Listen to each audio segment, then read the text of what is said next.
Caribbean Development Bank. Ladies and gentlemen, please allow me to introduce the governors of the Caribbean Development Bank. The Honorable Reuben Mead, Governor for British Overseas Territories.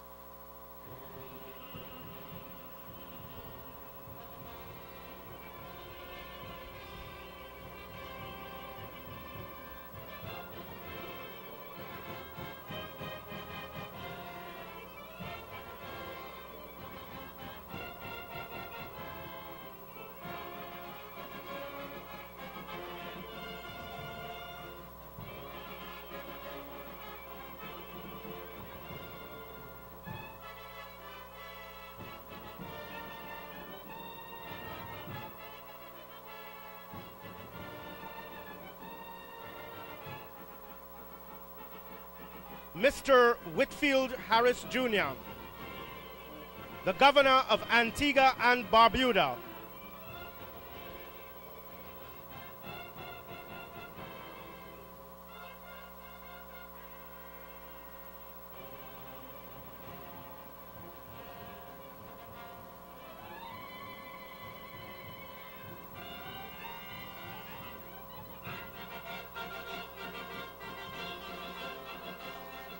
Senator Jerome Gomez, Governor for the Commonwealth of the Bahamas.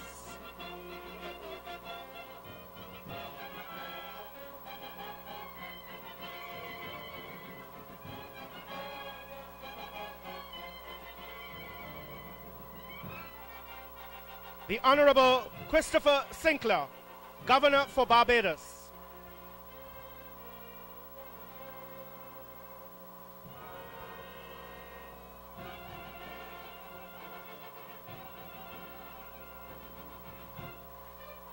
Mr. Joseph Waite, Governor for Belize.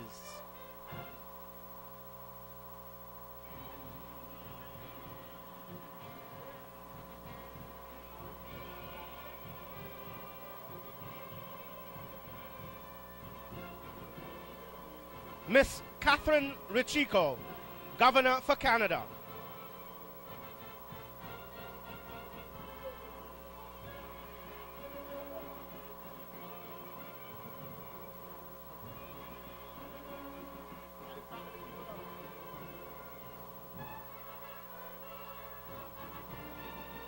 Mr. Song Zhangyang, Governor for the People's Republic of China.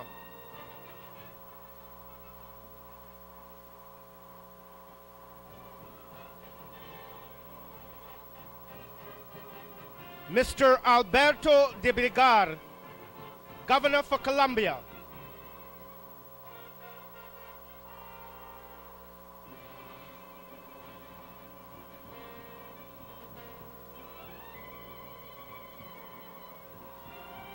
Dr. Rolf Drescher, Governor for Germany.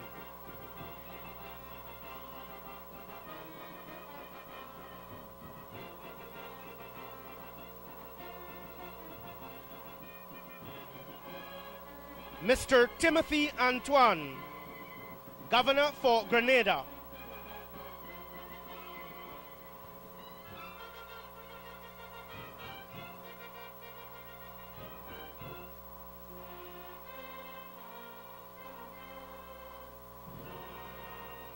Mr. Clyde Rupchand, alternate governor for Guyana.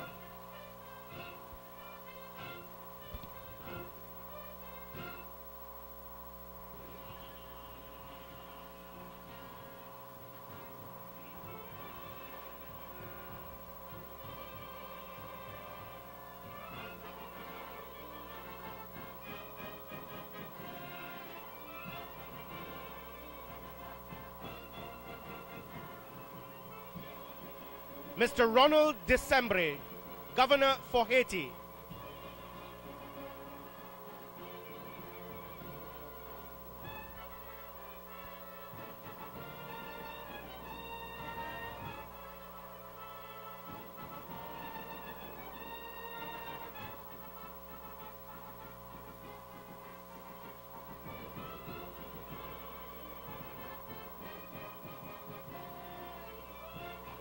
Mr. Pablo Facinei, Governor for Italy.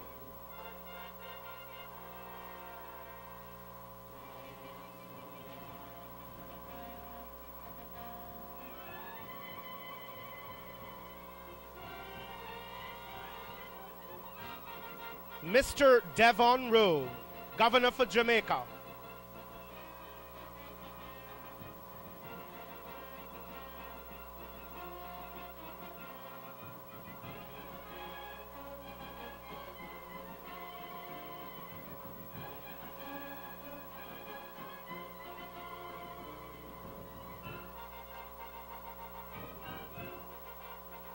Mr. Jesus del Valle Rodriguez, Governor for Mexico.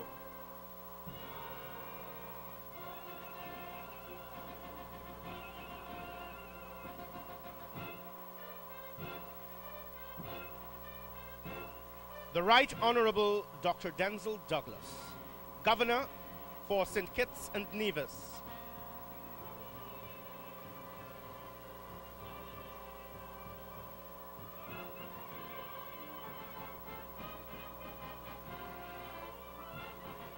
Ms. Tracy Polias, Governor for St. Lucia.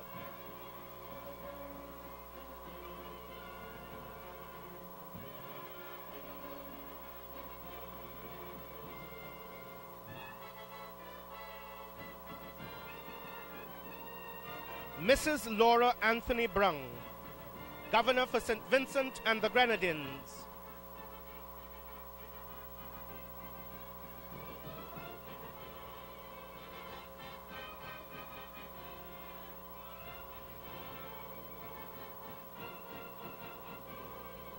Mrs. Leanne Pinas Halfhide, Governor for Suriname.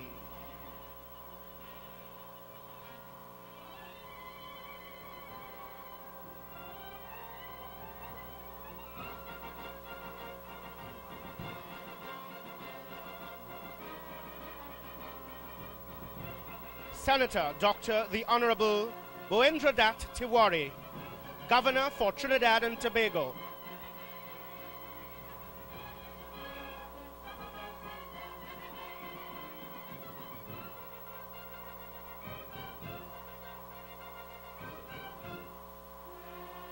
Mr. Bo Sandstrom, Governor for the United Kingdom.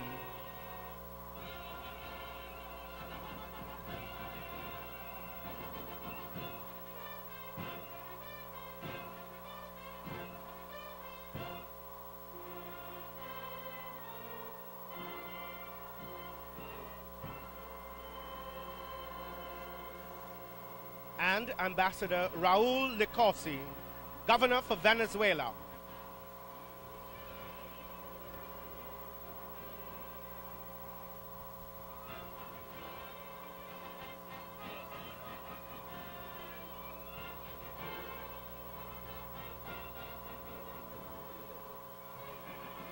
We'll now invite the members of the head table to take their seats. Mr. Volville Forsyth, Assistant Bank Secretary, Caribbean Development Bank.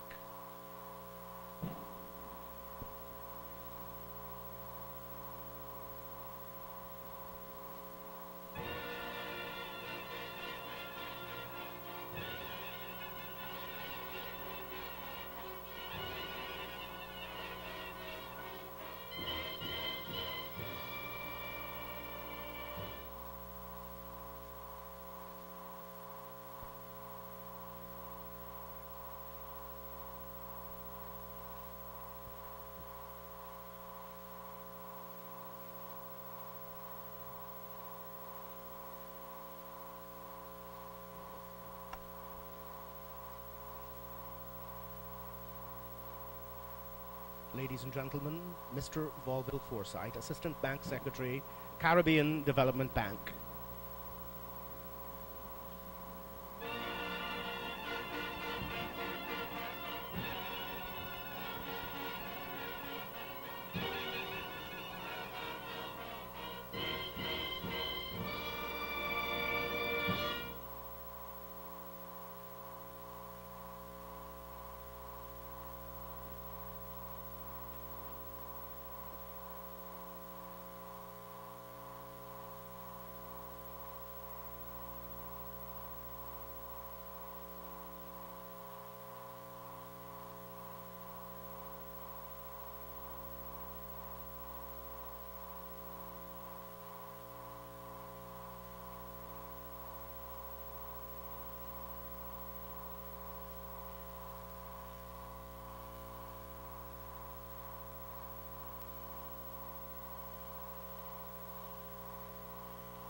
Ladies and gentlemen, Mr. Volville Forsyth, Assistant Bank Secretary, Caribbean Development Bank.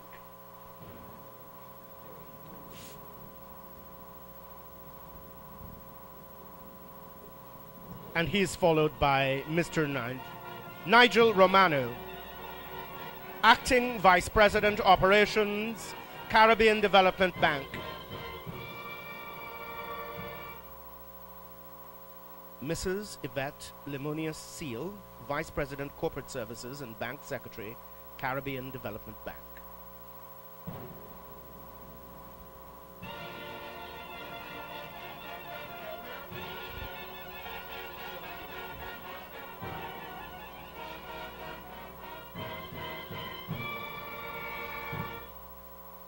Dr. William Warren Smith, President, Caribbean Development Bank.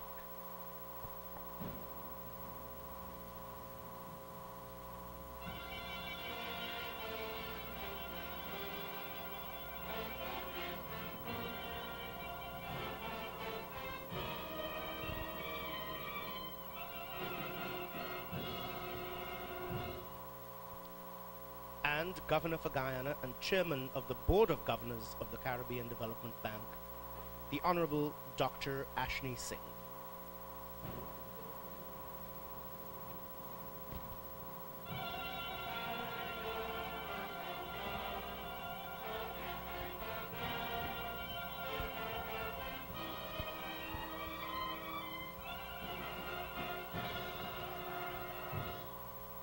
Now, ladies and gentlemen, I'll invite you all to stand as we welcome His Excellency, the President of the Cooperative Republic of Guyana, Donald Ramuta.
And now, ladies and gentlemen, please remain standing while we invite the Honorable Mr. One Edgehill to say the invocation.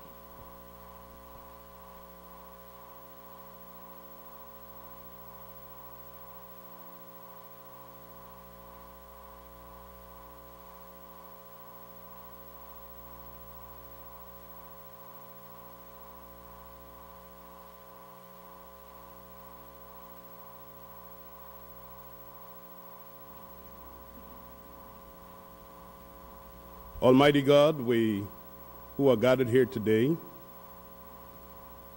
we humbly ask that you will guide us in all of our consultations, that you will give us enlightened minds as we deliberate on the several issues that will come before us. We pray for divine grace and guidance for all of our various leaders, governors, directors, and all participants. We pray that at the end of this conference, the outcomes will be favorable for the development of this bank, the betterment of our world, and for the goodness of all mankind. We ask these blessings. Amen. It is now my distinct honor and privilege to invite the Chairman of the Caribbean Development Bank, the Honorable Dr. Ashney Singh, to take over the chairmanship of today's proceedings. Ladies and gentlemen, Dr. Singh.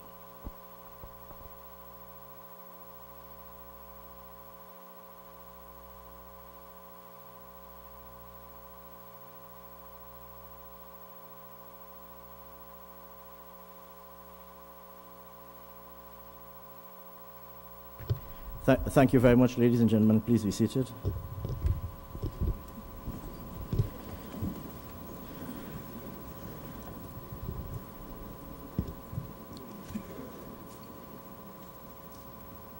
The privilege is mine this morning to call to order this opening ceremony of the 44th annual meeting of the Board of Governors of the Caribbean Development Bank. As I will have an opportunity to speak at greater length shortly during the proceedings of this opening ceremony, I will not avail myself of the current opportunity to offer any remarks and will instead proceed immediately with the program before us. The first item on our agenda is an address by His Excellency the President of Guyana. And I now have the privilege of inviting to the podium His Excellency President Donald Ramotar. Your Excellency.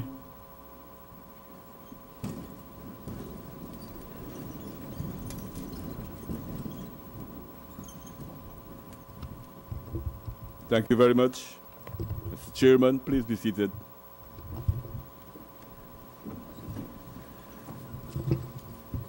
Honorable Prime Minister, Mr. Samuel Hines, Prime Minister Denzel Douglas, Premier Reuben Meade, President of the CDB, President of the Caribbean Court of Justice, Ministers of Government and visiting ministers, delegates and officials of the CDB, visiting delegations, special invitees, friends all. Indeed, it gives me great pleasure to be here this morning to welcome those of you who are visiting Guyana, particularly those who are here for the first time. And also I understand that this is attending the first meeting from the representative of Suriname, our neighbor. So it gives me great pleasure to welcome our neighbor at this meeting. I hope that you will have the opportunity of seeing something of Guyana, because as you know, Guyana has strong features. Our coastal area is totally Caribbean, but in our interior we are South America. So you have an opportunity in seeing two in one here. This is the CDB is one of the important institutions of the Caribbean.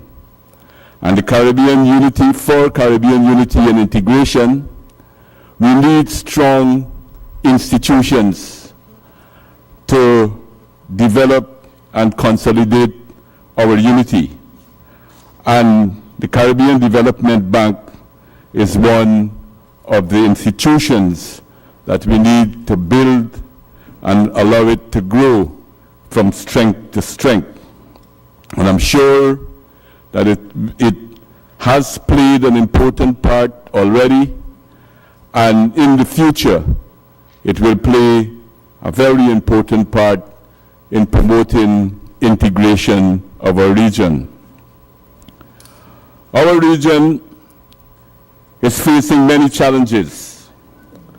Some of them are due to some of our successes as well.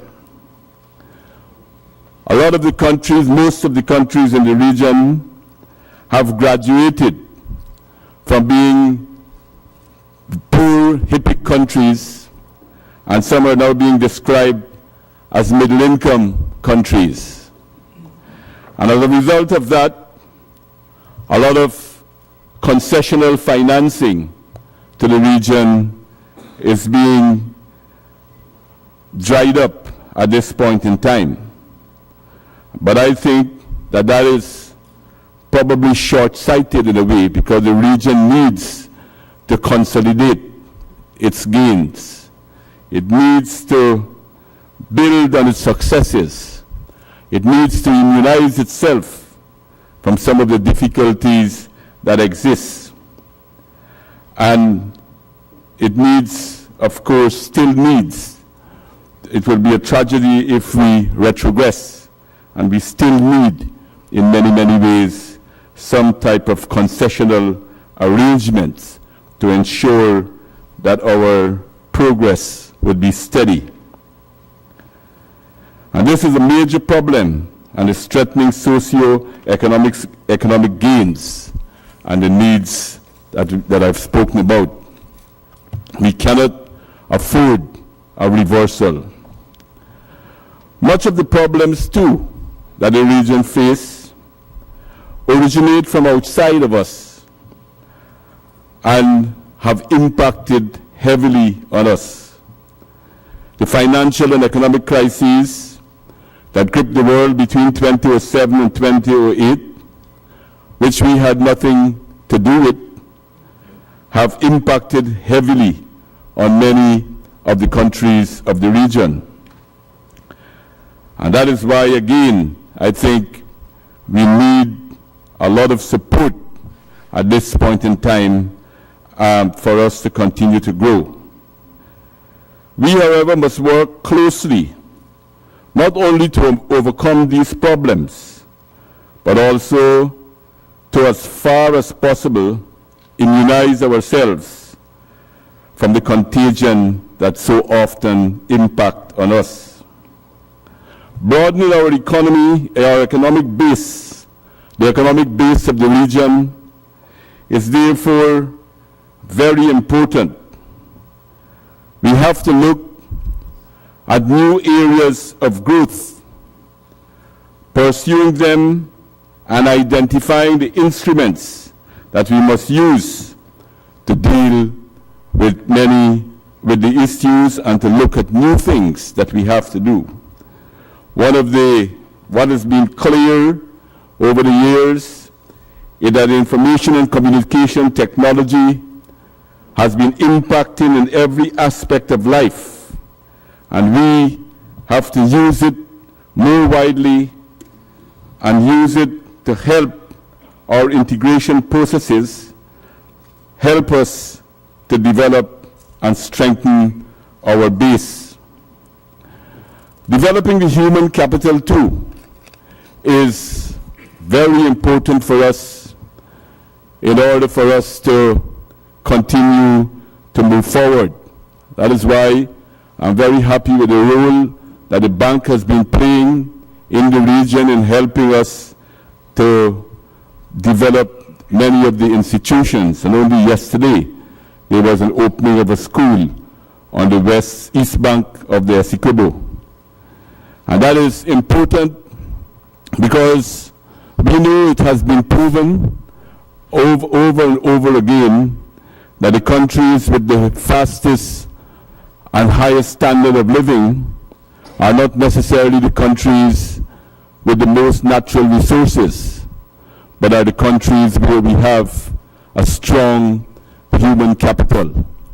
And therefore, the role of the bank in helping in this area, helping our region to build its human capital in education, in health, in housing, in other areas. This role is vital for the development of our region. We also face the issue of climate change, another problem that is being recognized as a global problem, and another problem where we have had very little to do with creating it. But of course, we can't escape it, and we have to be part of the solution to continue to fight for a solution to this serious global issues. And that is important to try to turn this into an opportunity, and how we can use the development of a green economy in order to push forward on our economic development. We in Guyana have worked out quite an elaborate strategy, our low carbon development strategy in that regard. We will be pursuing renewable energy and trying to maximize the use, or we have to also try to maximize the use of our products by adding a lot of value to our products. We have been producing raw materials for centuries and with very few finished products that we need to do that as early as possible. We need also greater investment in our agriculture and to apply more science and technology into this area. No longer should the image of agriculture be seen as only a ragged man barefooted in the fields, but we must change the image of that by using more technology, more science in the development of agriculture. In the region we should look at our potentials. I know that this has been said very often at both heads of government meetings and at other forums of the region, that our importation bill for food is far too high. And the need for us to have food security is extremely important. And to do that, we have to build on our agricultural capacity, our agricultural potential. We have to also broaden what we produce. We have been traditionally producing sugar, and in our country, rice, but we have possibilities of producing other things to broaden the base of agriculture and to be able to give our region full food security. At the same time, we must always be cognizant of the great inequalities that exist in our world and try to see what we can do, what measures, what policies can we pursue to close the income gap within countries, within our region, and even internationally. Some of the figures are really too startling and tell us that if we don't do something about this, we're quoting instability and disasters. So broadening our relations too in the world is something that we have to constantly do, to give ourselves more opportunity and to give us, our countries and our region, greater possibility. So in the future, I think that the bank and the leadership of the bank should help us to try to identify new sources of growth as we see that our comparative advantage in some of the things that we did in the past are not as strong as they used to be. While I still think we should work to develop those, but one of the big challenges that you can help and make a major contribution to the region with is to identify new sources, new areas of how we can grow.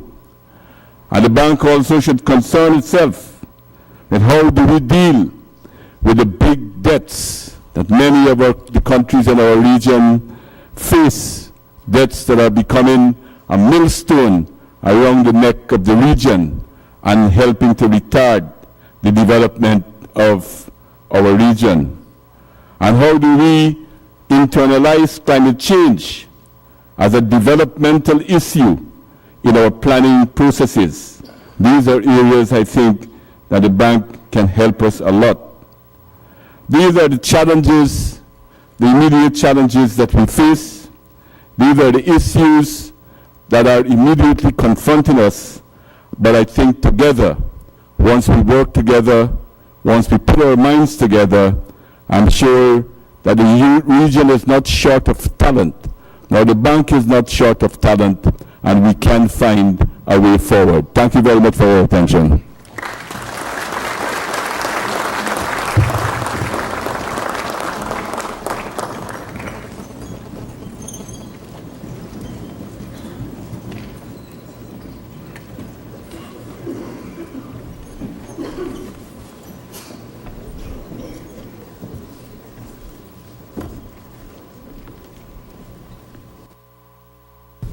Thank you very much, Your Excellency President Ramatar. In keeping with the customary format of these opening ceremonies, we will now receive the benefit of 3 replies to His Excellency's welcome address. It gives me great pleasure, therefore, to introduce the first speaker to deliver the first of these 3 replies. The first of these replies will be given by the Governor for the British Overseas Territories, the Honourable Premier Rulon Meade of Montserrat. Premier Meade. Premier Meade is replying on behalf of the borrowing member countries of the bank. Thank you very much. My brother, the distinguished President of Guyana, my brothers and sisters all.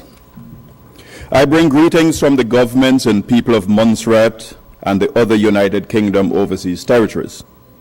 We also join in welcoming Suriname to this, their inaugural meeting.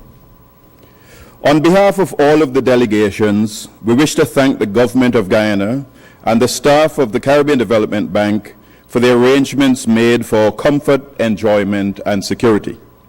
These factors do impact on the quality of work which we accomplish here. As we conduct this particular meeting, there are many policy challenges facing the region, and in particular, small, open, and vulnerable economies such as ours. While we have had some economic successes in the past, the protracted financial global economic morass and the ensuing international regulatory regime have exposed and aggravated the vulnerabilities that exist.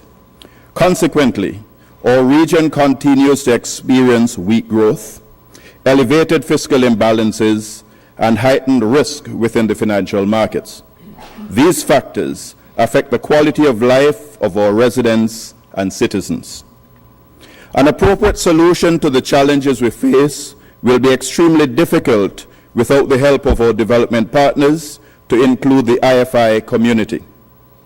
This is principally due to a limited resource base, available financial policy instruments, productive capacity constraints, and general inefficiencies related to economies of scale. These will continue to create barriers to growth, with consequential impacts on budgets and the private sector whom we depend on to fuel growth. We are appreciative of the support of the bank in making funding available through loans at concessional rates and also grants, especially through the BNTF program. This has benefited some of the overseas territories, but several are still unable to benefit from grants because of their perceived wealth, as indicated by their per capita GDP. Nevertheless, the introduction of policy-based lending has helped to target resources to areas of priority. We are, however, concerned about the delays in the approval of these much needed resources and encourage the bank and ourselves to seek where improvements can be made and to do so. In this regard, I wish to thank the non-borrowing members for their continued support to this and other programs of the bank. The banking system remains under considerable stress in most of our territories. The non-performing loan portfolio in some of our jurisdictions, poor management and cost of operations, along with a reduction in investment opportunities, have significantly reduced the viability of some indigenous banks. This can be seen from forced interventions in a few banks and significant losses in others. Whether a resolution strategy is implemented now or later, the issue will need to be comprehensively addressed.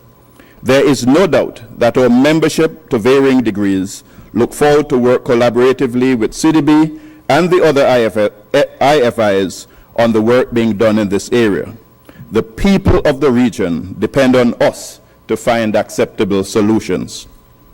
While we seek to move forward in a very positive way, it is also important for us to look within the bank and to seek to resolve whatever internal HR issues that may be lurking in the shadows. These underlying issues can and will continue to impact on the work of this very important institution. We must remember the HR mandate given in the establishment of the bank in terms of its top management positions. In closing, I wish to encourage the bank to continue to focus on its mandate of working with us as borrowing members on achieving our various developmental objectives. The distinguished President of Guyana has enunciated many of these areas of focus, and I wish to support his requests for a workable approach to be found. We continue to rely on the support of the highly trained staff of the bank to provide the requisite advice to the smaller borrowing members individually and as a group. If ever we needed to work more cohesively as a group, it is now. My brothers and sisters, thank you very much.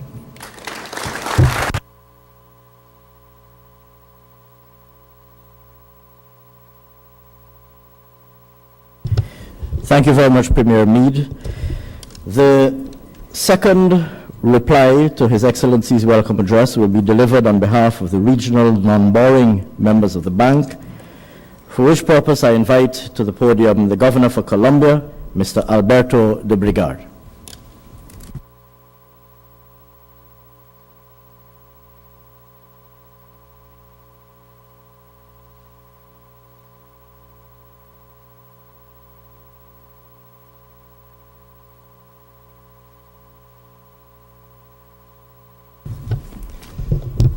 Mr. President, Mr. Chairman, distinguished governors, directors, President of CDB, management and staff of the bank, ladies and gentlemen. It is a great honor and a pleasure for me to respond to the warm welcome of His Excellency President Donald Ramotar on behalf of Colombia, Mexico, and Venezuela, regional non-borrowing members of the bank. For us, nationals of non-insular Caribbean countries, such as the beautiful Guyana, it is most interesting to have yet another occasion of encountering those similarities and contrasts among our countries that make integration processes certainly complex, but above all, so full of possibilities. Allow me to take this opportunity to express our appreciation for the efforts made by government and private agents in organizing this meeting and for making our stay in Guyana so pleasurable.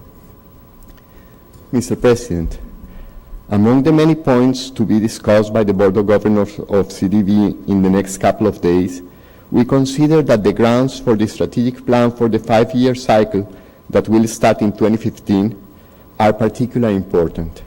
We think that the recently adopted format for our meetings creates the most appropriate and valuable forum for a frank and open debate about the route that the bank should follow in coming years. In particular, this is the right moment for aligning, in a realistic and flexible structure, the development objectives of both donor and borrowing member countries, with the absorbed capacity, the project pipelines, and country strategies of the borrowing members. In this strategic planning process, it is crucial to give much attention to our approach to some transversal objectives, such as gender equality, climate change response, disaster prevention, citizen security, among others. By their very nature, those are issues that in general transcend national borders and individual countries' resources. We know that CDB is recognized as a trusted partner at the time of designing and implementing national programs that touch these problems, and we hope that our discussions here contribute to generate more initiatives that are regional in scope, as well as to mainstream these issues for the benefit of the people of the region, a solid foundation for sustainable social and economic progress. The regional borrowing member countries are willing to take their part in this analysis and in regional programs aimed to make life easier, safer, and with more opportunities for every woman and every man in this part of the world. That is just one of the many reasons, Mr. Chairman, that make me glad to reiterate our support to the purposes and activities of the bank. Thank you very much for your kind attention.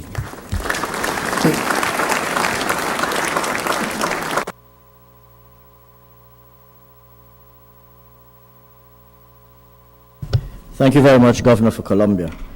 The third and final reply to His Excellency's welcome address will be delivered on behalf of the non-regional members of the bank, for which purpose I now invite the Governor for Italy, Mr. Pablo Fajedi.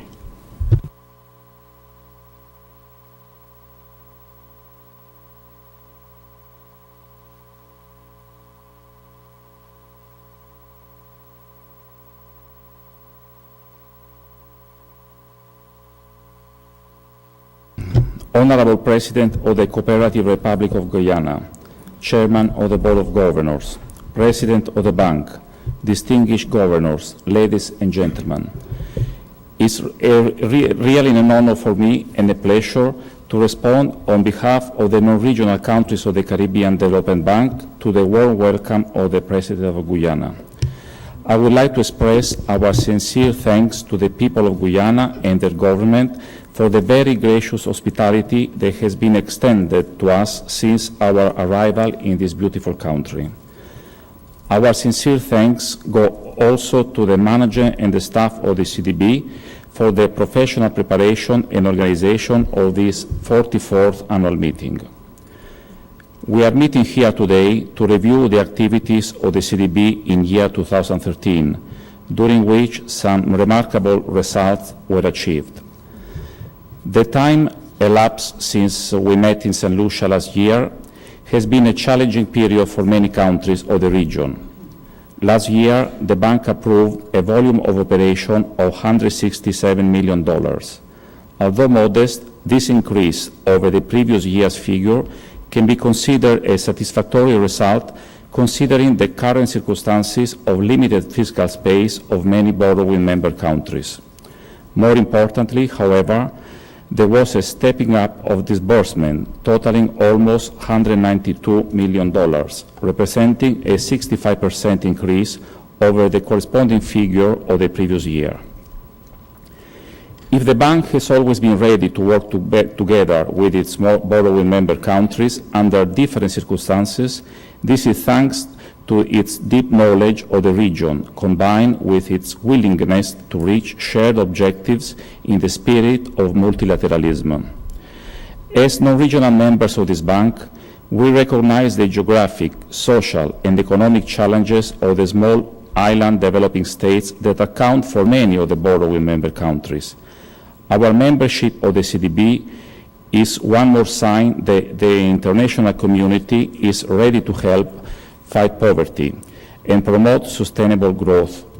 In this regard, we welcome the agreements for the bank to manage the implementation of the European Union-funded economic partnership agreements and the Caribbean Community Single Market and Economy standby facilities. We particularly welcome the increased engagement of the bank in the area of climate change, which constitute a major threat to the region. In this regard, we highly appreciate the participation of the Executive Director of the Green Climate Fund at this annual meeting.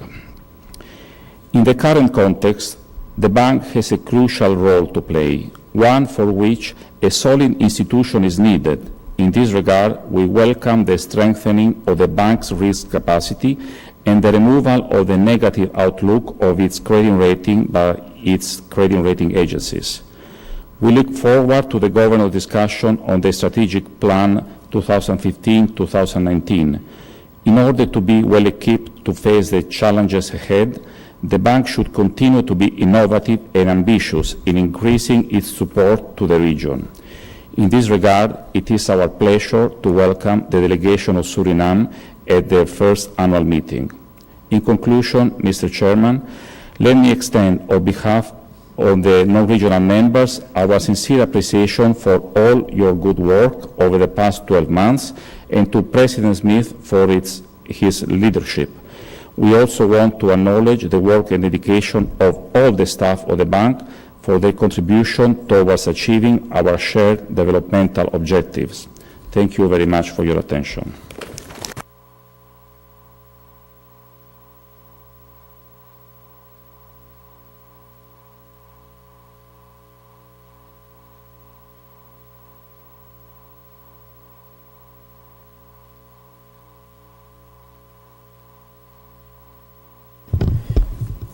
Thank you very much, Governor Fahini. Ladies and gentlemen, the next item on the agenda is the opening address by the Chairman of the Board of Governors, for which purpose yours truly is already at the podium.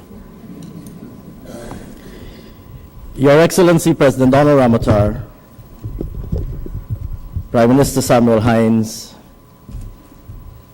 Prime Minister Denzel Douglas, Premier Reuben Meade, fellow ministers and other governors of the Caribbean Development Bank, President of the Caribbean Court of Justice, Sir Dennis Byron, President of the Caribbean Development Bank, Dr. William Warren Smith, management and staff of the bank, delegates and observers, distinguished guests, ladies and gentlemen. I wish to join President Ramotar in extending a warm welcome to all of you who have traveled from across the Caribbean and beyond to be with us in Guyana for this 44th annual meeting of the Board of Governors of the Caribbean Development Bank. Permit me to extend in particular a special welcome to Guyana's eastern neighbor Suriname, who's attending these meetings for the first time as full members of the bank. Guyana considers itself greatly honored to be hosting all of you this week, and we trust that your deliberations will be fruitful, your stay enjoyable, and your memories happy and lasting. We meet at a time that will, in every likelihood, come to be regarded by posterity as one of the defining junctures in our Caribbean region's evolving history. Most of our countries that have not yet overtaken the half-century marker since political independence already have that milestone clearly in sight. This bank, whose history parallels so closely that of the region it was established to serve, is similarly poised, just a handful of years away from its own semi-centennial anniversary. Without a doubt, we, the small states of the Caribbean, can derive considerable pride from the fact that we've acquired since independence, even if with considerable effort to overcome great difficulty at times, most of the symbolic accoutrements and institutional trappings of statehood. Today, our countries are represented in the councils of the United Nations. We occupy pride of place amongst the global family of democracies. Our flags flutter over the medal podiums of the Olympic Games, albeit not as frequently as we might wish. And some aspects of our cultures, like the music we make and the food we eat, have finally started to enjoy a measure of nationality-based brand recognition. We've also formulated an ambitious aspiration of regional integration, clearly recognizing the necessity of togetherness when confronted by the limitations of smallness. Next year will mark the 50th anniversary of the founding of the Caribbean Free Trade Area, and last year marked the 40th anniversary of its successor, the Caribbean Community. So much has been accomplished. Of that, there's little doubt. Having said that, the stark reality is that at the dusk of half a century of nationhood, the small states of the Caribbean appear no less vulnerable, either individually or taken as a collective, than we were at the start of the journey. Indeed, when compared to the global context of 50 years ago, today's world comprises infinitely more insidious channels through which vulnerability is exacerbated instead of mitigated. What we have not managed to accomplish after 50 years is to lift ourselves beyond the pale of existentially threatening exposure, whether it be to the specter of climate change or to the vicissitudinous global economy. Our exposure to the forces of nature have been amply illustrated over the years with increasingly volatile, unpredictable, and intense weather, along with rising sea levels combining to threaten our very existence in some cases and our entire infrastructural and productive bases in others. Some of the Caribbean islands and low-lying coastal plains will literally disappear under the sea with the most minimal of sea level rises, while others amongst us can have our entire economy decimated by a single severe hurricane. At the same time, our exposure to the increasingly unpredictable external environment is stark, with the global and hemispheric economy more integrated and interconnected than at any previous time in history. The risks arising from low and unpredictable external demand for service products such as our tourism, and volatile imported and exported commodity prices, along with contracting foreign direct investment, official development assistance, and diasporic remittances, conspire to create conditions of extreme unhelpfulness. Meanwhile, our region's economic performance has been mixed at best. The dichotomy between the commodity producers and the service providers amongst us has become more evident and has brought into sharper focus the problematic under-diversification and monosectoral dominance persistent in almost all of our economies. The result has been retarded growth, fiscal stress, and unsustainable debt. That is where we are today, 50 years on, at a place where, in some instances, the very viability of the vulnerable small state of the Caribbean appears under threat. Starting from the premise that this viability is for us non-negotiable, an eminently reasonable premise given the fervor we attach to our independence, the question that inevitably arises is one of defining the interventions that are needed now to attain and secure this viability. In essence, what must we do now to ensure that the vulnerable small state of the Caribbean becomes, or as the case might be, remains a viable entity? And beyond viability, to ensure that it achieves the real and lasting prosperity that its people have anxiously awaited for such a long time. This is the question that must preoccupy the minds and efforts of the intellectual and political leadership of the region, and to which an answer is urgently needed. Without wishing to create any appearance of preempting the outcome of that effort, and even as we address our minds to finding the answer to that admittedly sweeping and long vexing question, there are certain evident realities that demand immediate attention. Firstly, the onset and onslaught of time seem to have brought with them a fading of our conviction on the validity of the single Caribbean identity and the value of Caribbean oneness. Regionalist fervor is being supplanted by parochialist caution, openness by inwardness, competition by protectionism, ideological passion by myopic opportunism. We in the region seem to be happier contesting against and amongst each other than contesting together against the rest of the world. Whether the latter is a sign of our times or the zone of greater comfort for us, the inevitable consequence is suboptimal productivity and competitiveness, and the unavoidable victim is the Caribbean citizen, no matter how unbeknownst to him for the time being.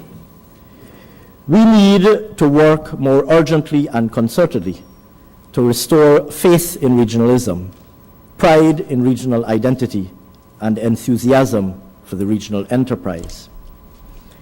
Secondly, I remain convinced that there is no more effective way to achieve the former than by demonstrated and demonstrable practical successes in the integration effort, not within the corridors of the regional bureaucracy, but in the streets and markets where people's lives are more immediately touched. The Barbadian company that raises financing in Trinidad, invests in large-scale agriculture in Guyana, employs Guyanese workers and grows produce for export back to Barbados and to the Eastern Caribbean is regional integration illustrated. The Guyanese manufacturer that establishes a distributorship in Trinidad and Suriname, creates jobs and finds ready markets for his competitively priced goods in those countries is regional integration illustrated. We need more examples like these of the factors of production from across the region harnessed for the regional good. There must be renewed haste to remove all impediments to factor mobility across and within a truly single regional space. Thirdly, certain priority projects for a more effective and competitive single regional space have been languishing for far too long and must have restored to them the highest degree of urgency. Amongst these are the reduction of vulnerability to climate change, of which much has already been said, the achievement of greater food security in the region, the achievement of greater energy security, especially by harnessing clean and renewable sources, resolving critical gaps in transport and communications infrastructure, and addressing legislative, regulatory, and institutional impediments to intra-regional trade. Single-minded focus must be placed on these long-established priority projects if a more competitive regional economy is to be achieved in this generation. Throughout all this, what should we as a region expect and demand of our regional development bank? Before I endeavor to offer thoughts on this question, permit me to emphasize that the Caribbean Development Bank has provided outstanding service to this region since the earliest days of its inception. The bank has grown in size and in volume of activity and has contributed to the achievement of tangible and visible development outcomes in all our BMCs. That having been said, the bank has, since its establishment, been the repository and custodian of some of the region's finest human intellectual assets, a trend that I am convinced continues today. The bank's lineage of leadership reads like the roll call of Caribbean titans, and its management and staff list comprise today some of the region's most able contemporary development theorists and practitioners. We expect the bank to provide intellectual leadership in helping the region define the challenges we face and design the solutions with which to overcome these. Whether it is to articulate more rigorously to the international community the case of Caribbean vulnerability, or indeed to design more innovative instruments to address the indebtedness of so many of our countries, the bank can reasonably be expected to be more proactive in providing intellectual leadership in solving the pressing development puzzles of our region. Secondly, the bank was established as the principal intermediary of development resources in the region. As I said recently when I met with the staff of the bank, this is a position that the bank must guard jealously. We do not have the luxury in this region of a surfeit of resources to permit replication of regional institutions or duplication of regional institutional capacity.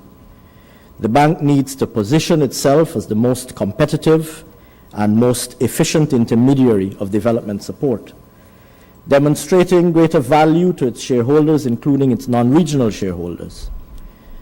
The bank must also demonstrate even greater success than it has thus far in mobilizing larger volumes of development resources into the region. This can be accomplished by attracting a larger share of the regional programs that now appear to be the preference of some bilateral partners. This can also be accomplished by demonstrating the value of a stake in Caribbean development to a broader audience of potential non-regional borrowers, and therefore expanding the bank's membership to attract greater participation by non-regional members and higher volumes of special funds contributed by these members. Thirdly, recognizing the severity of the fiscal constraint facing us in the region, and acknowledging that it would be impossible for the required investments for transformation to be made within the confines of public sector fiscal and debt sustainability. It is absolutely critical that the bank pays greater attention to private sector financing. This is to be done potentially through at least two principal avenues. Firstly, through the more conventional vehicle of private sector operations, and secondly, by leveraging the private sector's own resources, using instruments such as public-private partnerships. I remain convinced that it is only by mobilizing private capital that the investment gap in the region will be resolved, including to address some of the areas I described earlier as the region's priority projects. Mr. President, I make these observations not at all to convey any dissatisfaction with the performance of the bank thus far. On the contrary, in Guyana's estimation, and I have no doubt that I speak for all of my colleague governors representing BMCs, the bank has been an exemplary development partner throughout its history. In much the same manner, I raise these issues not because I believe that they have any degree of novelty in them. On the contrary, I'm well aware that successive generations of leaders of our region and of our bank have been wrestling with these same questions. As I've said in a slightly different context on another occasion, the question for us is really whether we wish to be just the latest generation engaging in lamentation of current challenges, or whether we would like to be known instead for being the generation that found valid and lasting answers when asked the inextricably intertwined questions: whither the vulnerable small state of the Caribbean, wherefore the Caribbean Development Bank. Ladies and gentlemen, I thank you very much.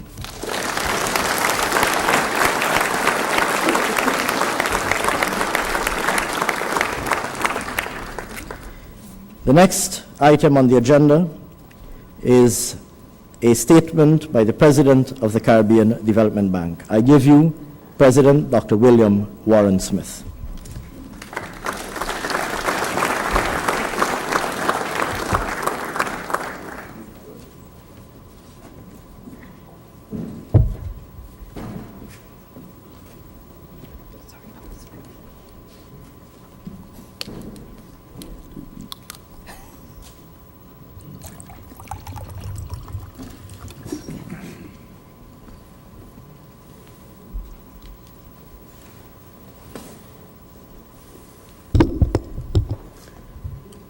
Thank you very much, Dr. Singh.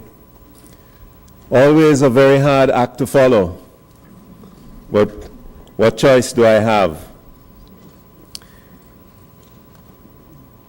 Your Excellency, President Ramotar, Honorable Samuel Hines, Prime Minister, Honorable Dr. Denzel Douglas, Prime Minister of St. Kitts and Nevis, Honorable Reuben Meade, Premier of Montserrat, Ministers of Government, His Excellency Erwin LaRocque, Secretary General of the Caribbean Community,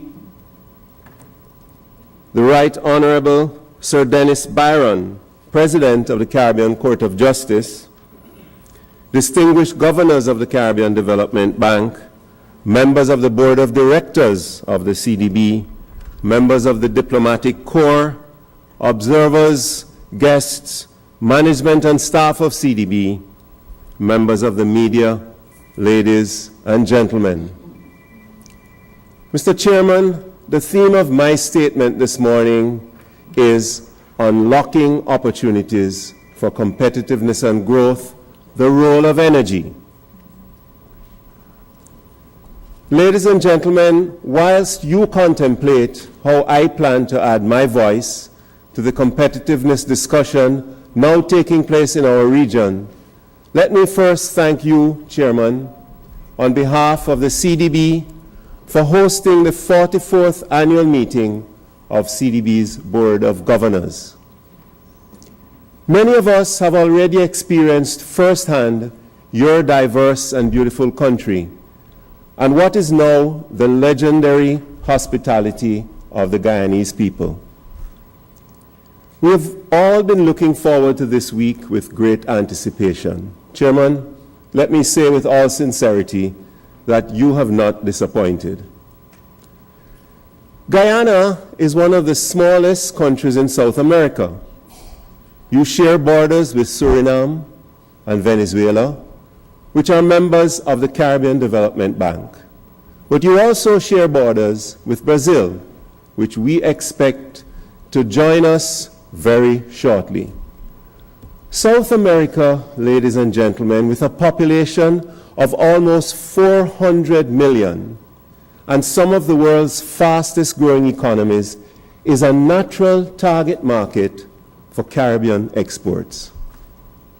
Recently, this continent has been attracting considerable global investor attention. Mr. Chairman, we recognize that Guyana, a founding member of the CDB, is not being left behind in the continent's economic awakening. Indeed, in recent times, Guyana has recorded consistently high economic growth rates and impressive improvements in many of its key indicators of social and economic performance. For these reasons, this occasion represents an ideal setting for us to examine that nexus between competitiveness on the one hand, economic growth on the other, and the role that energy plays in this mix. As CDB's borrowing member countries move to strengthen trade with South America, Guyana, for us, occupies a strategic position as a gateway to this great continent. But if our aspiration to end poverty in our region and to provide high-quality jobs for our young people is to be realized, and if the dream of our founding fathers for a just and prosperous Caribbean is to be fulfilled, then our industries must be equipped and facilitated to compete in South and North America. They must be equally prepared to take advantage of the opportunities being offered through the European Economic Partnership Agreement, the hopefully imminent Caribbean-Canada Trade Agreement, and the burgeoning markets of the Middle and Far Eastern countries. When we begin to see new export-focused industries taking firm root in our economies, then and only then can we be assured that the right foundation has been established for the sustainable prosperity of our people. Recently, Chairman, we have been talking a lot about economic growth, which is an essential element in the prosperity puzzle. But for economic growth to be sustainable, it must be undergirded by competitiveness, which has to be global in its outlook and also global in its reach. This morning, I invite you to consider 3 propositions in relation to competitiveness. First,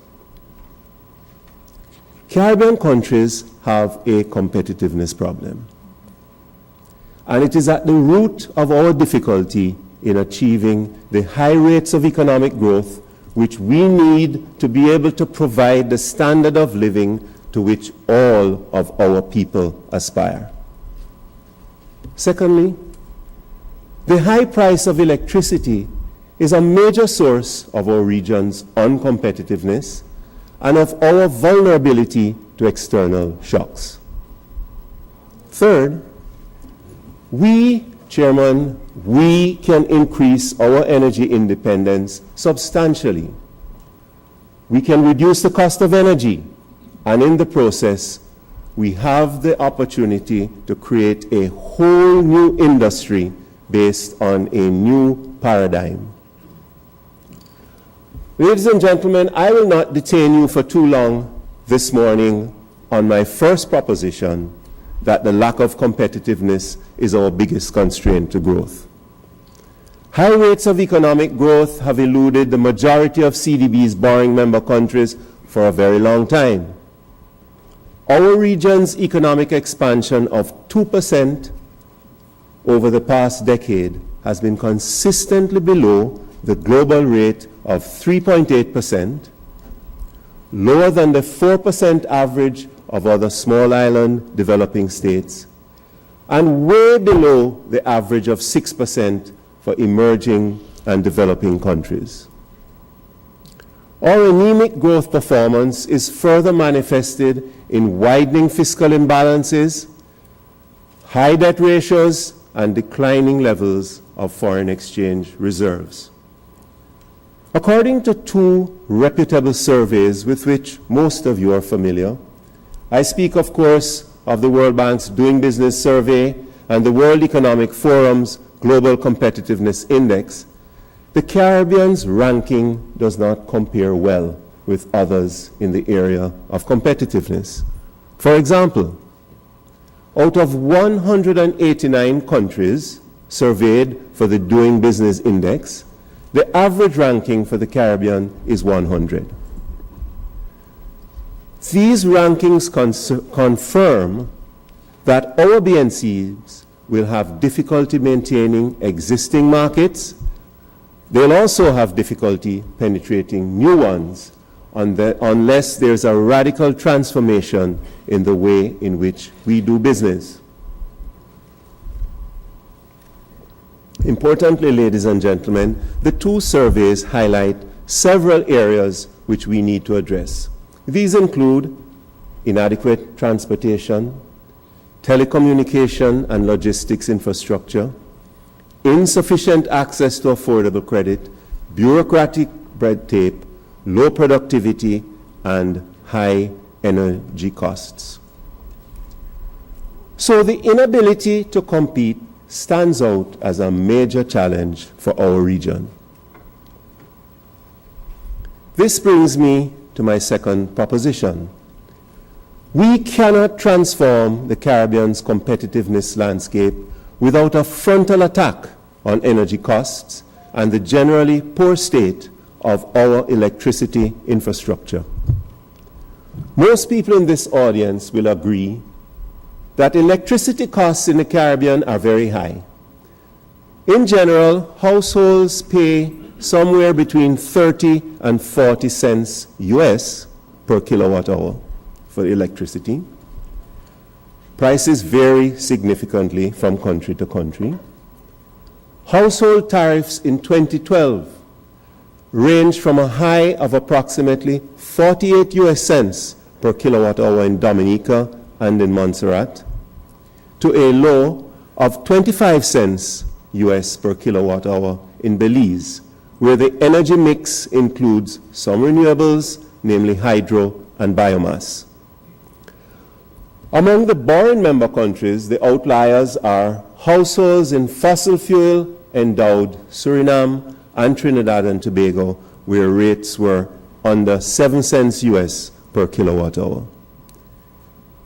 By way of comparison, ladies and gentlemen, these rates that I'm speaking of are approximately 4 times the average rates in North America. A similar situation obtains for commercial and industrial rates. An enterprise survey which was conducted by the World Bank in 2010, and I dare say the findings are still relevant today, though that study found that at least 30% of Caribbean firms identified electricity costs as a major constraint to doing business. So we are forced to ask, why are electricity prices in our Caribbean so high?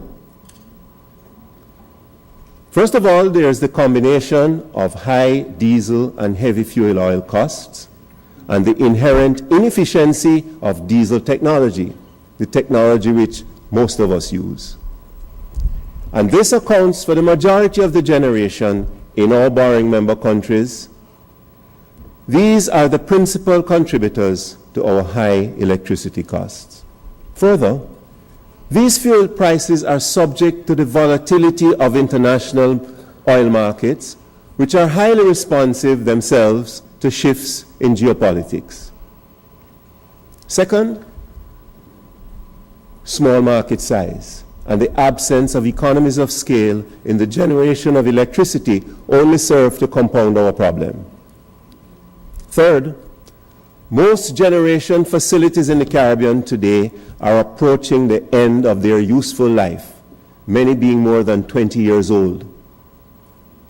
These facilities, therefore, do not benefit from the efficiencies that are inherent in the new technologies built into generators of more recent vintage.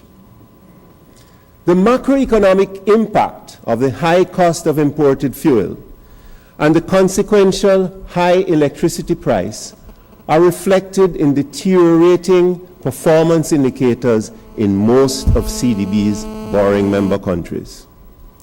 High levels of debt to GDP and the depletion of foreign reserves are directly related to the dependence on imported oil. High electricity prices erode the competitiveness of the regional economies and therefore their ability to earn the required foreign exchange to pay for imports, including oil. Unless we can reduce our dependency on imported fossil fuels, and unless we can substantially reduce energy costs, we will not succeed in improving our competitiveness and reducing our vulnerability to external shocks. This brings me, ladies and gentlemen, to my final proposition. There is a perception, or there has been a perception, that Trinidad and Tobago is the only energy-rich country in the Caribbean. However, today, we now know that our borrowing member countries are definitely not energy poor. Guyana alone has enough renewable energy potential, mainly in the form of hydropower, to meet all of its electricity requirements for the foreseeable future. It has enough power, potential power, to supply all of the needs of its immediate neighbors, such as Grenada and even Trinidad and Tobago, and still have enough left over to sell to neighboring Brazil. The situation is similar for Suriname. But additionally, ladies and gentlemen, Dominica, Grenada, Montserrat, St. Kitts and Nevis, St. Lucia, and St. Vincent and the Grenadines have great potential to generate their entire baseload electricity requirements from geothermal sources. That is a very powerful and optimistic statement for our future. Although those islands have domestic markets which are quite small, technological advances in the development of undersea transmission cables would allow those small islands with small markets to exploit their relatively large geothermal reserves for export to neighboring countries. In short, they themselves can become energy exporters. Evolving renewable energy technology and recent price reductions can potentially bring about a transformation in the energy landscape to the extent that all of our borrowing member countries can now harness their available resources. Let's take Jamaica, for example. Jamaica can meet up to 30% of its electricity needs from renewable sources such as wind, solar, mini hydro, and waste to energy. According to a study by the World Watch Institute of the USA, Jamaica's annual average solar installation ranges from 5 to 8 kilowatt hours per square meter per day. This is a measure of the level of sunlight that the country enjoys. In comparison, Germany, the global leader in solar photovoltaics, has only a few locations with a capacity in excess of 3 kilowatt hours per square meter per day. But ladies and gentlemen, Jamaica's situation is not unique. All borrowing member countries boast similarly strong solar potential. All of these renewable options have the potential to lower electricity costs and to increase reserves from reduced energy imports. With our considerable potential to enhance regional energy security, given our ability to save foreign exchange, to improve the competitiveness of Caribbean economies, and with falling prices of renewable technologies, including solar energy, what prevents us from taking advantage of the opportunity to create a Shakespearean-type sea change in the Caribbean's energy landscape? It is my view, Mr. Chairman, that the legislative and regulatory environment is a major headache, a major hindrance to the pursuit of a new energy paradigm for our region. There are two priority areas for urgent government action. One, we need to change the legislative framework at the national level in order to facilitate access for renewables by altering the monopoly on generation where this exists in borrowing member countries. Revisions in the framework should ensure equitable pricing for supply from independent power providers or small distributed renewable generators of electricity. It is noteworthy that CARICOM energy ministers have already adopted net billing as a feasible mechanism for ensuring equitable pricing. As a matter of urgency, then, all borrowing member countries should follow the lead set by Barbados and by Jamaica, which have already enacted the supporting legislation.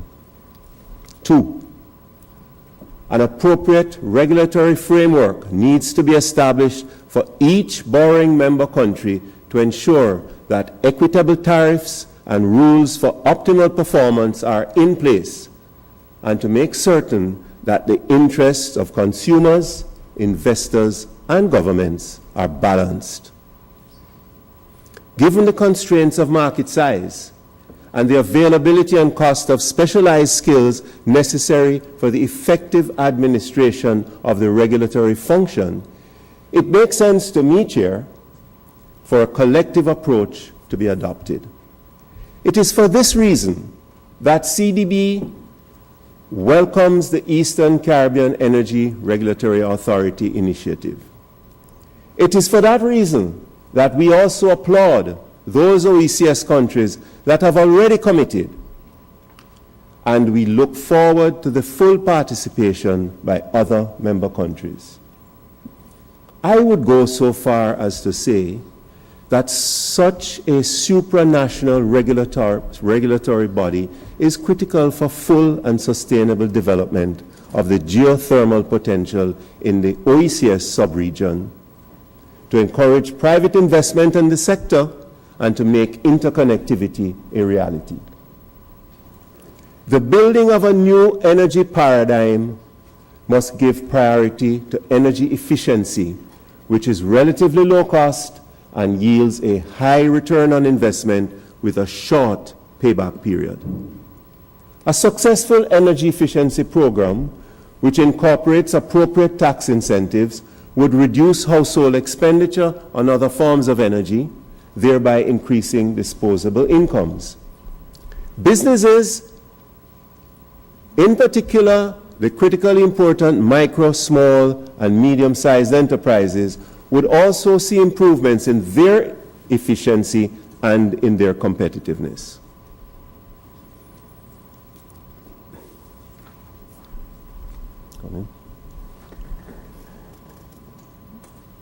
The growth of industries producing and or installing solar water heating systems are the most familiar of the new industries which can emerge in our region as a response to high energy prices.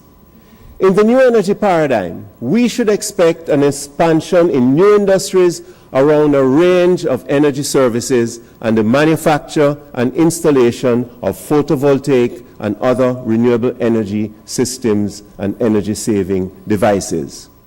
This new paradigm of which I speak is integral to the green economy approach currently under consideration by some borrowing member countries and is consistent with CDB's climate resilience strategy. This morning, ladies and gentlemen, I have put three basic propositions before you. I have suggested that we have a competitiveness problem, which is responsible for our relatively low rates of economic growth, in part. I have argued also that the high price of electricity and our heavy reliance on imported fuels make us vulnerable and are the primary sources of our region's uncompetitiveness. And I've also argued that we can increase energy independence substantially, reduce the cost of energy, and create a whole new industry based on this new paradigm. The inevitable question which you must be asking at this stage, ladies and gentlemen, is what role does CDB have in helping the region to address the competitiveness challenge and to make the transition to this new energy paradigm? Promoting poverty reduction through inclusive and environmentally sustainable growth and building resilience to external shocks and natural hazard events underpin all of CDB's development financing and technical assistance to our borrowing member countries. Within that broad framework, the bank has been intensifying its focus on renewable energy and on energy efficiency. Our flagship program, the Basic Needs Trust Fund, has been a useful mechanism for encouraging the use of renewable energy at the community level. In Guyana, the largest beneficiary of this program, we have used BNTF successfully to achieve this objective. With its extensive hinterland, that's Guyana of course, its dispersed population, and the consequential challenge of electricity supply, Guyana for us is ideal for the continued rollout of renewable energy solutions. Over the last 3 years, the BNTF project in Guyana has been including photovoltaic components where relevant in social infrastructure subprojects.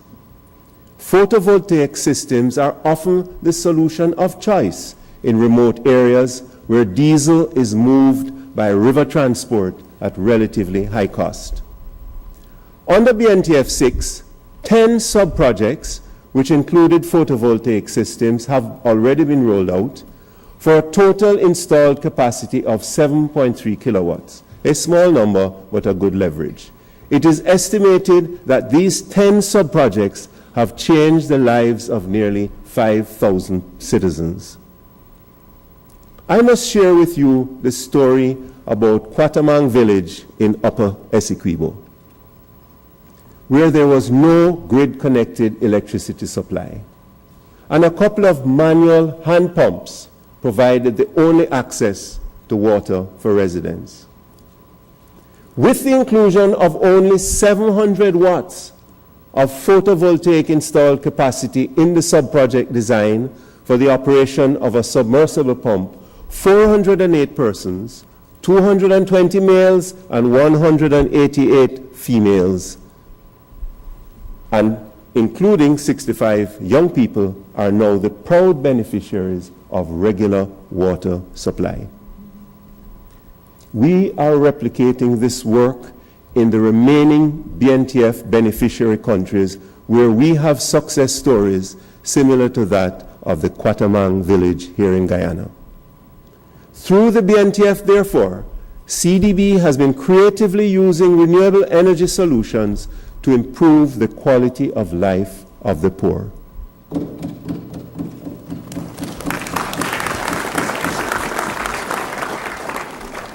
In the private sector, Chair, the bank has also been working with micro, small, and medium-sized enterprises, mainly in the OECS countries, to improve their efficiency and their competitiveness.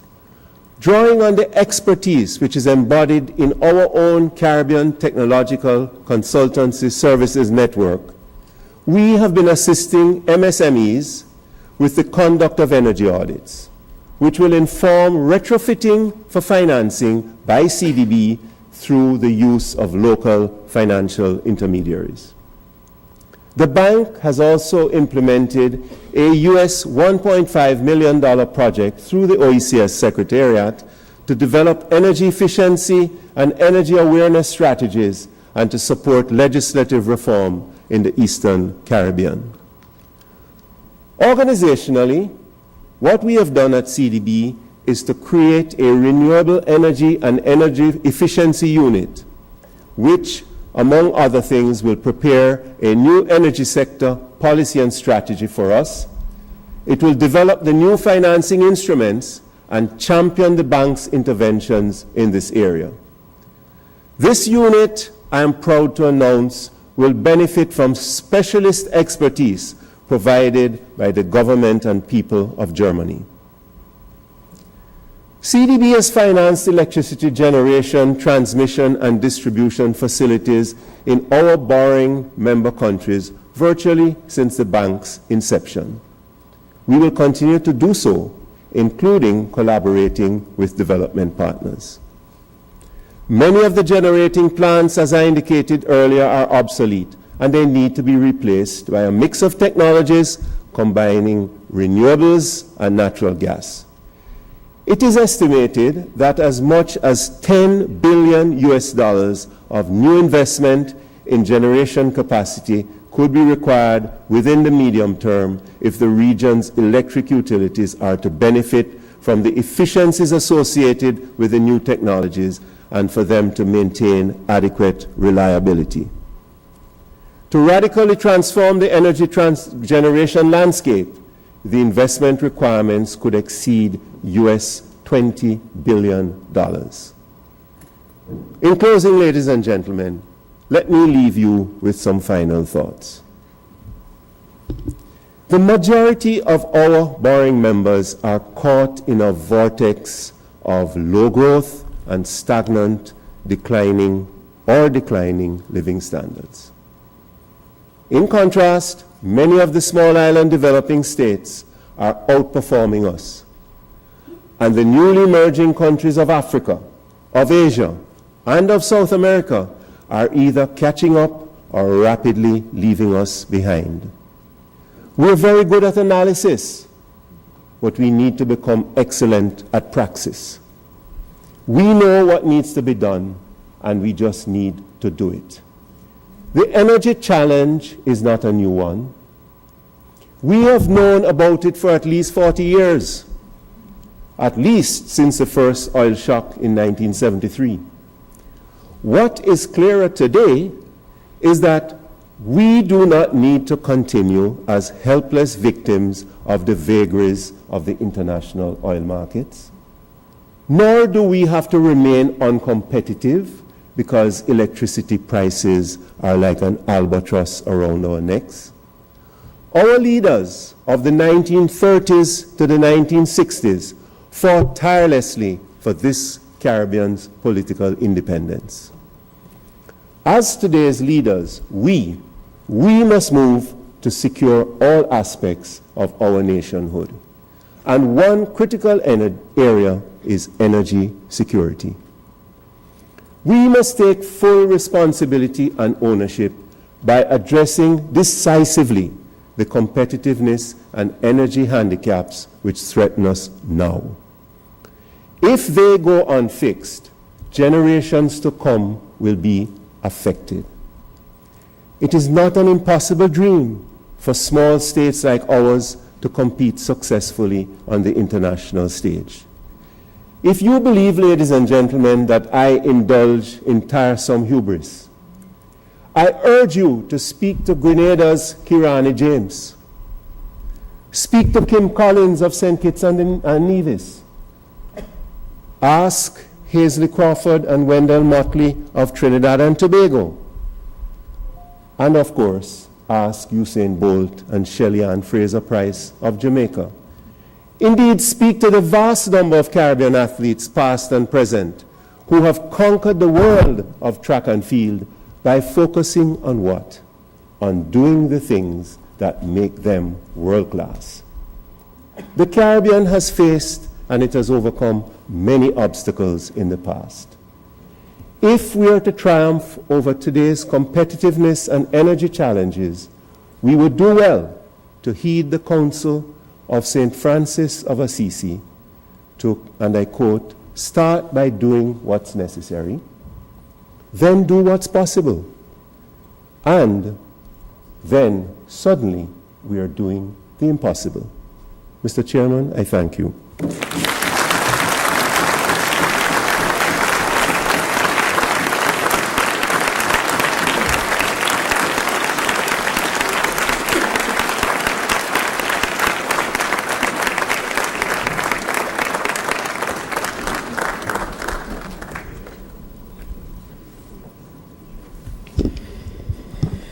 Thank you very much, President William Warren Smith, for that statement. Ladies and gentlemen, before I bring to a close this opening ceremony, there are two administrative matters that must be addressed and disposed of. The first is the report of the Procedures Committee, and that report will be delivered by the Governor for Trinidad and Tobago, Senator Dr. the Honorable Boendradat Tiwari. Senator Tiwari.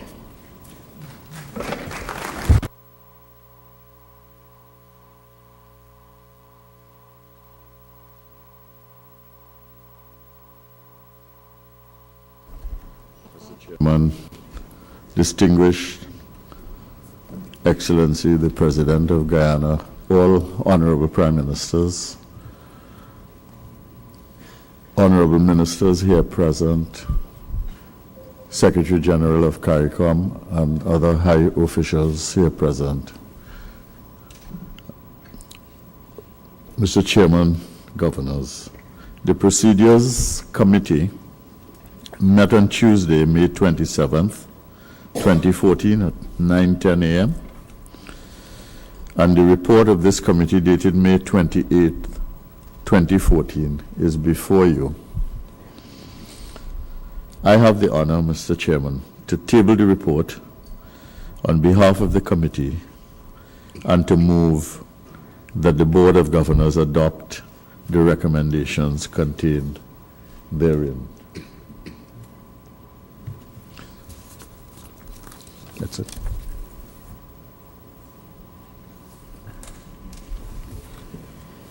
Thank you very much, Governor for Trinidad and Tobago.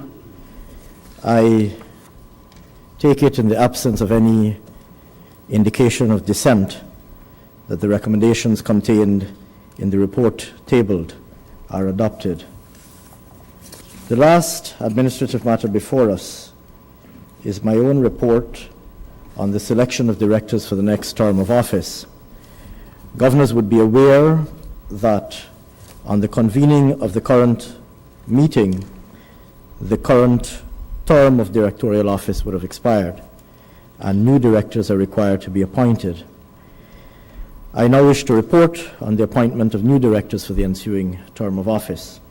Selection of directors, Chairman's report. In accordance with paragraph 4 of Article 29 of the Agreement establishing the Caribbean Development Bank, the following persons have been selected as directors. I will list the names, followed by the governors who would have made the respective nomination, and therefore by extension the constituency represented by the director named. Dr. Carol Nelson, Jamaica; Mr. Clint Ramcharan, Trinidad and Tobago and Haiti; Mr. John Roll, the Bahamas; Mr. Nirmal Rekha, Guyana; Mrs. Juanita Thorington Powlett, Barbados; Ms. Tracy Polius, St. Lucia and the Commonwealth of Dominica; Mr. Timothy Antoine, Grenada and St. Vincent and the Grenadines; Mr. Whitfield Harris, Jr., Antigua and Barbuda and St. Kitts and Nevis; Ms. Yvonne Hyde, Belize and Anguilla, the British Virgin Islands, the Cayman Islands, Montserrat and the Turks and Caicos Islands; Mrs. Liane Pinas Halfide, Suriname; Mr. Alberto de Brigard, Colombia; Ambassador Raul Licauzi, Venezuela; Mrs. Maria Isabel Lozano Santin, Mexico, Ms. Louise Clement, Canada, Mr. Hugh Walker, United Kingdom, Mrs. Stefania Bazzoni, Italy, Dr. Martin Kipping, Germany, and Mr. He Jianxiong, the People's Republic of China. That concludes the Chairman's report on nomination of new directors. It gives me great pleasure, therefore, ladies and gentlemen, to thank you very much for your attendance and patience during the course of this opening ceremony. And before I formally bring the ceremony to a close, simply to announce that governors and directors are kindly asked to remain in this dome for the official group photographs. Ladies and gentlemen, thank you very much. I now bring to a close this opening ceremony of the 44th meeting of the Board of Governors of the Caribbean Development Bank. Thank you very much.